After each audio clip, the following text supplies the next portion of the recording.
안녕하세요. 저는 늦게 결혼을 해서 시댁살이로 큰 코 다쳤다가 지금은 이혼을 한 상태인 40대 여성입니다. 시댁살이라는 단어가 나올 정도로 힘들다는 건 예상하였지만 혹시 다른 분들 중에서도 저만큼 정도가 심하다 싶은 사람이 있나 해서 글을 올려봅니다. 전 쇼핑몰을 운영 중이었고 옷가게 도매상을 발로 뛰며 신제품을 알아보던 중에 지금의 남편을 만났습니다. 나이에 비해 오코디하는 감각도 좋고 대화할 때도 막힘없이 시원시원하니 어느새 제 맘속에 들어와 버렸죠. 그렇게 연애를 하게 되고 같이 데이트를 하면서도 몇 번 이상하다고 느낀 적이 있었는데 같이 저녁을 먹고 있는데 남자친구의 전화가 울리더군요. 전화를 받고 바로 바뀌는 목소리와 애교에 순간 다른 여자가 있는 건가 싶어서 궁금해하고 있었는데 엄마라는 단어가 귀에 들렸습니다. 보통은 저희 나이대가 되면 남자들은 어머니라고 하는 걸 많이 들어왔던 터라 살짝 이상했지만 그래도 부모님과 아주 살갑구나라는 생각에 가정교육 잘 받았겠네라는 생각이 먼저 들었죠. 그래도 저와 통화할 때나 같이 있을 때 행동보다 더 애교가 넘치니 질투가 나더라고요. 그래서 저는 어머니랑 많이 친한가 보네?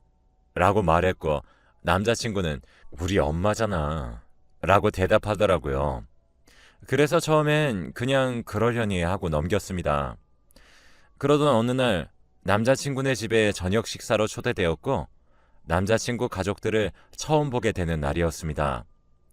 남자친구 집 앞에 도착할 때쯤 마중 나온 남자친구와 같이 집으로 향했는데 집에 도착하니 맛있는 냄새와 함께 남자친구 어머님과 아버님이 나와 반겨주셨습니다. 저를 아가라고 부르며 진심으로 반겨주시는 아버님과는 달리 어머님은 저를 물건 보듯 위아래로 훑어보시고는 네가 우리 원중이 여자친구구나 라고 하시는데 뭔가 기분이 이상하더라고요. 처음 보는 사람인데 말과 행동이 너무 기분이 나빴습니다. 그렇게 함께 식사를 하는데 종일 일하느라 아무것도 못 먹었던 저는 보기만 해도 맛있어 보이는 음식들에 배가 고파져 남자친구 옆에 앉으려는데 어머님이 저를 맞은편 의자를 가리키며 저기 앉으라고 말씀하셨습니다. 별 생각 없이 가서 자리에 앉는데 남자친구 옆엔 어머님이 앉고 저는 아버님 옆에 앉게 되는 이상한 상황이 되었죠. 그런데 다들 별 대수롭지 않게 생각했고 배고픔에 극에 달해 있던 저는 얼른 밥을 먹기 시작했습니다. 어른들은 깨작깨작 먹는 것보단 복스럽게 먹는 걸 좋아하신다고 들었기 때문에 보기 흉하지 않을 정도로 복스럽게 먹기 시작했습니다. 그 모습을 본 남자친구 아버님과 남자친구는 절 보며 귀엽다고 좋아하셨고 아버님은 제 밥 위에 여러 가지 반찬을 올려주시며 챙겨주시곤 했죠. 하지만 한 분은 탐탁지 않은 표정으로 저를 바라보셨습니다.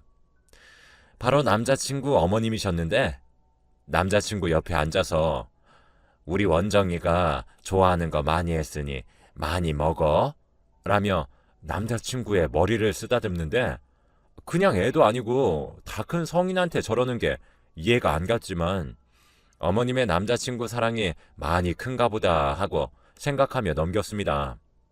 그래도 꾸준히 아버님과 남자친구가 저를 챙겨주시고 생각해주는 게 정말 감사해서 순간 언짢은 기분은 저 멀리 보낼 수 있었죠.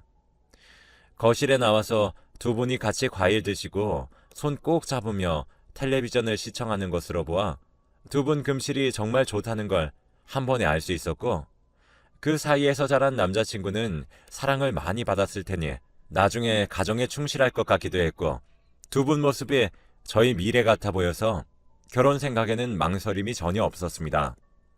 그렇게 저희 둘은 결혼 날짜를 잡고 무사히 상견례도 마치고 그리고 이상하게도 그날 이후로는 남자친구와 단둘이 있을 때 어머님 전화가 많이 오지 않으셨고 그래서 더 안심하고 의심 없이 결혼을 하게 된 게 아닌가 싶습니다. 결혼하고 신혼집에 들어와 지내는데 결혼하느라 그동안 일에 소홀했던 것과 저 대신 많은 일을 처리해 주었던 다른 직원들에게 미안하고 고마워서 저는 바로 일에 뛰어들었습니다. 남편도 마찬가지였고요. 오랜만에 일을 하니 감을 잃은 것 같아 더 열심히 했는데 그러다 보니 시작 후 며칠 정도는 야간을 피할 수 없었죠.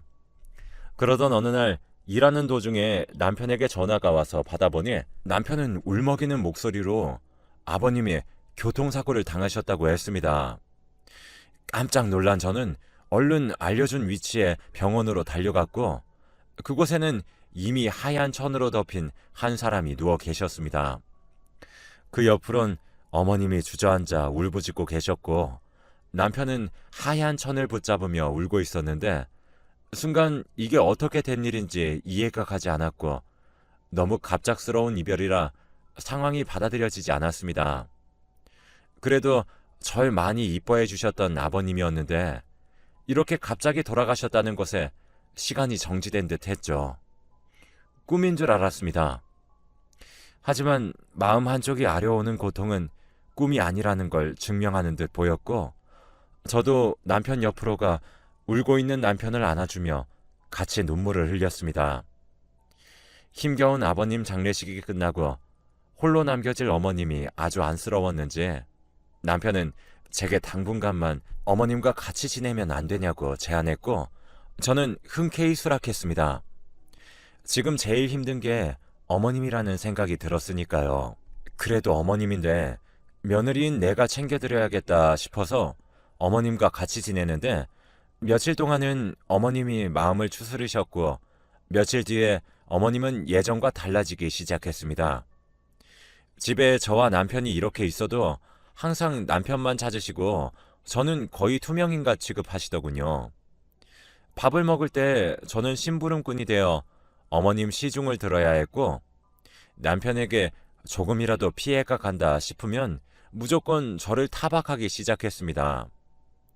하루는 제가 회사 프로젝트로 야근하고 늦게 귀가하고 아침 일찍 출근하는 그런 날이었는데 남편은 오히려 어머님 때문에 휴가를 낸 상황이었어요. 저희 둘 다 휴가 내면 생계 유지에 문제가 생길 것 같아 그나마 어머님이 좋아하는 남편이 휴가를 낸 것이죠. 그렇게 피곤한 몸을 부여잡고 출근하고 있는데 어머님께서 소리를 듣고 나오신 건지 문 앞에 서 계시더라고요. 그러고는 저에게 말했습니다. 아침밥도 안 차려놓고 네 시어머니랑 네 남편은 굶어 죽으란 소리냐? 아니 이게 무슨 말 같지도 않은 소리입니까? 제가 뭐 하인도 아니고 밥 정도는 둘이 알아서 먹을 수 있는 거 아닌가요?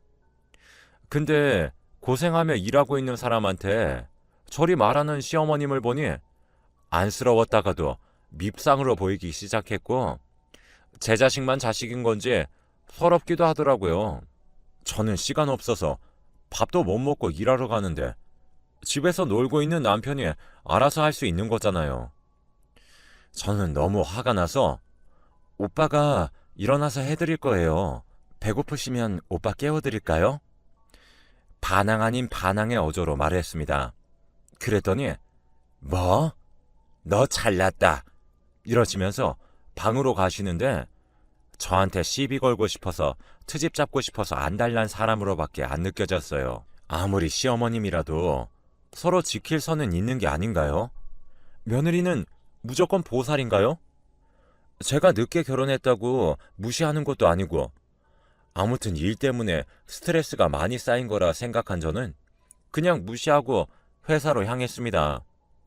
그러고 점심시간이 되었는데 남편의 부재중 전화가 눈에 띄었고 전화를 걸었더니 전화를 받자마자 남편의 불같은 목소리가 귀를 때렸습니다. 당신 뭐 하는 거야? 어머님이 아침에 배고프다고 말했다는데 그냥 무시하고 굶으라고 하고 나갔다면서. 아니 이게 말입니까? 방귀입니까?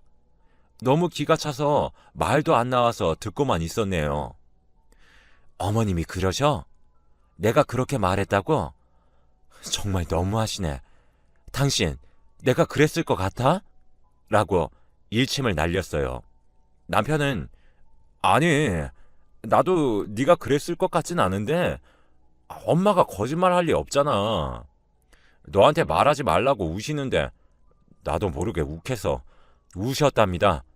무슨 드라마 찍습니까? 참 뭐라 표현할 단어가 없네요. 제가 무슨 죽을 죄를 지었던 건지. 남편 처지도 이해가 가던 참이라 통화는 잘 마무리되었고 몰아치는 화에 일에 집중이 안 된 저는 회사에 반차를 내고 집으로 향했습니다. 어머님과 직접 이야기해보고 싶었거든요. 도대체 왜 이러시는 건지. 집에 도착 후 문을 열고 들어가는데 남편과 어머님이 서로 과일을 먹여주고 있었고 꼴불견이었지만 참고 어머님 앞으로 가서 어머님께 아침에 있었던 일에 관해 물어봤습니다. 그랬더니 정말 아무것도 모른다는 순진한 얼굴로 자기가 미안하다고 하더라고요. 정말 어머님만 아니었으면 한 대 쳐버리고 싶을 정도로 천연덕스러운 표정이었습니다. 남편도 오해가 있던 것 같으니 그만하라고 하며 저를 옆에 앉혔는데 그게 어딜 봐서 오해입니까? 그리고 텔레비전을 보는 남편 사이로 옆에 어머님과 눈이 마주쳤는데 표정이 싹 바뀌면서 저를 째려보시더라고요. 저는 그 자리에서 내가 뭐 하는 건가 싶고 소름 끼치는 행동에 방으로 들어왔습니다. 그리고 몇 분 뒤 남편이 들어왔고 작은 상자를 열어 보여주며 새로 산 커플 잠옷이라고 그 자리에서 자기가 하나 입었습니다. 그러면서 다른 하나를 제게 보여주며 제 것이라고 침대 위에 올려줬고 씻고 나와서 입으라 했죠. 아직 신혼이라 그런지 이런 작은 것에 또 녹아버리고 설레는 마음에 살짝 편안해졌고 아직 어머님이 힘드셔서 그런가 보다 생각하고 얼른 남편이 선물로 준 잠옷을 입기 위해 씻으러 들어갔는데 씻는 동안 누군가 방에 들어온 소리가 났고 저는 남편이 뭔가 놓고 갔나 싶다가도 어머님을 방에 보내고 우리 둘이 오랜만에 뜨거운 밤을 보내려나 싶어 내심 기대도 됐습니다. 그렇게 샤워를 마치고 문을 여는데 잠옷이 보이지 않더라고요. 분명 씻기 전에 침대 위에 그대로 올린 다음 들어갔는데 남편이 혹시 다른 데로 옮겼나 싶었지만 그래도 보이지 않았습니다. 대충 다른 옷으로 입은 다음에 거실로 나가 남편을 불렀는데 제 눈에는 소파에 같은 잠옷을 입고 있는 남편과 시어머님이 보였습니다. 정말 아무 생각도 아무 느낌도 들지 않았습니다. 모든 게 멈춘 것 같았죠. 그러면서 남편은 오히려 저에게 미안해하기는커녕 엄마가 내 잠옷 이쁘다고 입어보고 싶다고 하도 그러셔서 여보 거 드렸어. 여보는 내가 나중에 더 이쁜 거로 사줄게. 미안해. 라고 하더군요. 아니, 며느리를 상대로 뭐 하는 짓인가 싶었네요. 정말 낯설게 느껴지고 종일 피곤했던 터라 더는 생각하고 싶지 않아서 말없이 방으로 들어갔는데 보통은 바로 들어와 미안하다 하거나 눈치를 보지 않나요? 이날 남편은 제가 잠들기 전까지 들어오지 않았고 눈을 뜨니 날이 밝아 있었습니다. 옆을 보니 남편이 자고 있었고 저는 회사에 늦지 않기 위해 준비를 마치고 집을 나섰는데 다행히 오늘은 어머님이 깊은 잠에 빠지신 건지 나오지 않더군요. 일을 마치고 집으로 돌아오니 남편과 어머님이 커플 요가 같은 걸 하고 있었습니다. 뭉친 근육에 좋다며 열심히 늘려대고 둘이 부둥켜 안고 난리를 치는데 뭉친 근육은 제가 더 많지 않을까요?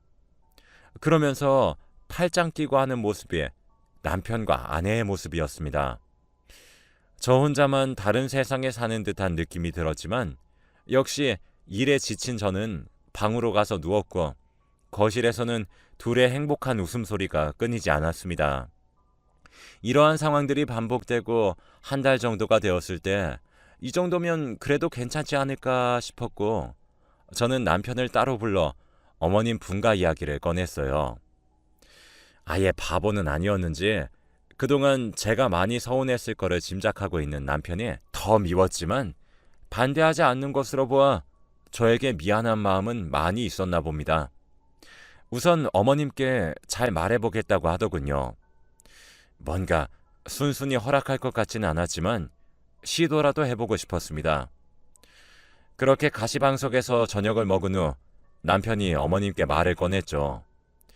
그동안 어머님은 저에게 말도 걸지 않으셨고 없는 사람 취급을 하셨기에 저는 그저 옆에서 가만히 있었고, 남편의 말을 들은 어머님은 씁쓸한 표정을 지으시며 생각해 보겠다고 하셨습니다. 바로 거절하실 줄 알았는데 그래도 희망이 보이는 듯 했죠. 나 홀로 설거지를 마치고 뒤돌아보니 거실엔 텔레비전만 켜져 있고 아무도 없었습니다. 오늘은 피곤해서 둘 다 자러 들어갔나 싶어서 안방에 들어가는데 저는 이성의 끈을 간신히 잡을 수 있었어요. 저와 남편의 침실에 남편 팔베개를 베고 남편을 바라보고 있는 시어머님의 모습이었습니다. 저를 본 남편은 왔어? 이러면서 천연덕하게 말했고, 저는 아무렇지 않아 하고 뻔뻔한 그의 모습에 순간 이성의 끈을 놓아버렸습니다. 어머님, 이건 해도 너무하시잖아요. 며칠 동안 제가 무슨 잘못을 그렇게 했나요? 절 없는 사람 취급하시고 매번 상식에 벗어나는 일만 하시잖아요. 이게 대체 뭐 하는 짓이에요? 라고 소리질러 버렸습니다. 시어머님은 제 말을 듣고 멍하니 계시다가 네가 집에서 며느리로서 제대로 한 게 뭐가 있다고 어디서 큰 소리냐? 나는 잘 때 원래 원중이 아빠가 팔베개를 해줘야 자는 습관이 있어서 오랜만에 원중이한테 한번 부탁해 본 건데 그게 그렇게 잘못됐다는 거니? 매번 일 핑계로 시어머니 무시하는 네가 뭐가 그리 잘났다고 큰 소리 치는 거야? 정말 오랜만에 듣는 시어머니 목소리였습니다. 제가 너무 서럽고 억울해서 말없이 눈물을 흘리니까 시어머님은 됐다.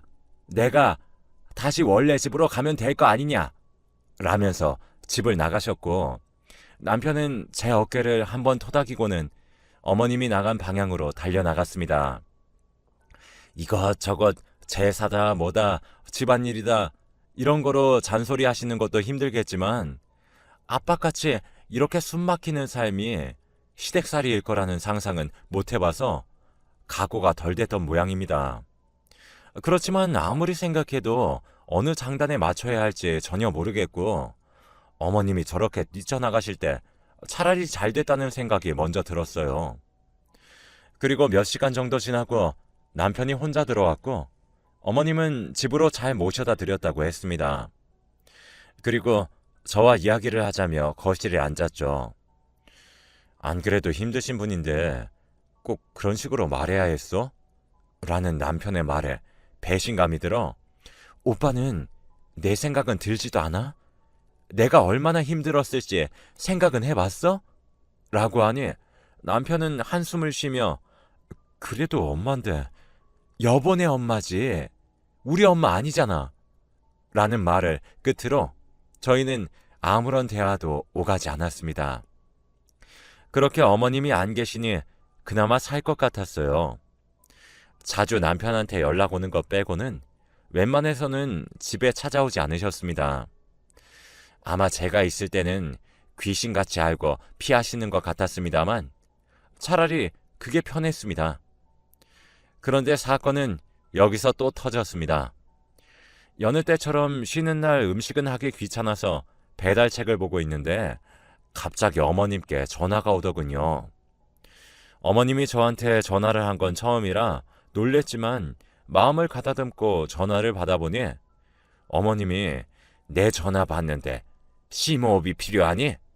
라고 말씀하셨고 너무 깜짝 놀라 저는 주변을 두리번거렸지만 아무도 없었습니다. 어머님, 무슨 말씀이세요? 저 전화기 보자마자 받았어요. 거짓말을 아주 잘하는구나. 그나저나 우리 아들 또 배달 음식 먹이려 그러니? 라고 하셨어요. 정말 귀신인 건지 자리 펴도 될 정도로 상황을 잘 맞추시는 게 소름 돋았지만 어머님이라면 그런 상상하는 게 가능할 것 같아 그냥 넘어갔습니다. 아니에요. 이따가 장 보러 갔다가 요리하려고 해요. 걱정 마세요. 라며 전화를 끊었습니다.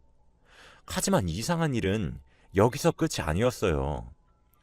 제가 남편이 자고 있을 때 낮에 TV 보면서 맥주 한 캔 마시고 있는데 전화벨이 울려서 보니 어머님이었습니다. 너 대낮부터 술 마시니? 일어났으면 집안 청소하고 우리 아들 깨워서 밥도 먹여야지. 아니, 이 어머님이 갑자기 왜 이러시는 건지, 그리고 어떻게 제 일거수일투족을 다 아는 건지 의심이 가기 시작했죠. 남편이 말한 건가 싶다가도 방문을 열어보니 남편은 쥐죽은 듯 자고 있었고 뭔가 이상하다는 걸 느꼈습니다. 시간이 지나 남편이 일어나고 밥을 차리는데 마땅한 반찬이 없어 즉석 음식을 데워 준비해 같이 먹고 있었어요. 그때 또 어머님이 전화가 왔고 즉석 음식은 몸에 안 좋은데 우리 아들 그러다 몸 상하면 어쩌려고 그래? 라고 했습니다. 저는 밥 먹다가 어이가 없어서 굳어 있는 걸 보고 남편이 제 핸드폰을 뺏어받은 뒤 어머님인 걸 알고 엄마 왜 그래? 이것도 가끔 먹을만 해. 라고 말하며 특유의 애교 섞인 말로 걱정 말라고 하고 끊었습니다. 저는 남편에게 대체 어떻게 알고 전화하시는 거야? 라고 물었고 남편은 당황하며 그러게? 라는 한마디 뿐이었습니다. 쓰레기 정리를 하다가 정말 이해가 가지 않아서 설마 하는 마음에 주방과 거실을 뒤지기 시작했는데 제 눈에 보인 건 선반에 있는 인형에 붙은 작은 카메라였습니다. 설마 하는 마음으로 어머님께 전화를 걸었어요. 어머님, 설마 이거 카메라예요? 제 물음에 어머니는 네가 뭘 그리 뒤지나 했는데 이것 때문이었냐? 라는 대답을 하셨죠. 순간 너무 소름이 돋고 화가 치밀어 올랐고 제 소리를 듣고 방에서 나온 남편은 이미 알고 있던 눈치였죠. 두 사람에게 배신감에 극에 치달은 저는 바로 옷을 갈아입고 밖으로 나와 바로 경찰서로 갔고 신고를 했습니다. 끝까지 어머니는 제게 사과 한마디도 하지 않으셨고 저에게 합의금을 잔뜩 주셨죠. 처음에는 합의금 받을 생각은 없었지만 남편이 감옥은 안 된다며 사정사정을 하길래 그 모습이 안쓰러워 합의하기로 했습니다. 지금은 당연히 이혼도 하고 그 집 사람들과는 아예 연락도 안 하고 살아요. 친구에게 상황을 말하니 믿을 수 없다며 말도 안 된다는 말을 했습니다. 정말 이건 시댁살이라고는 할 수 없는 인권 침해 부분이었습니다. 시어머님이라도 선은 있다고 생각합니다. 지금은 일을 잠깐 쉬고 있고 생각 정리도 할 겸 여행을 떠나려고 합니다. 저 같은 시댁살이를 겪는 분들은 당장 빠져나오세요. 그게 살 길입니다. 지금까지 제 이야기 들어주셔서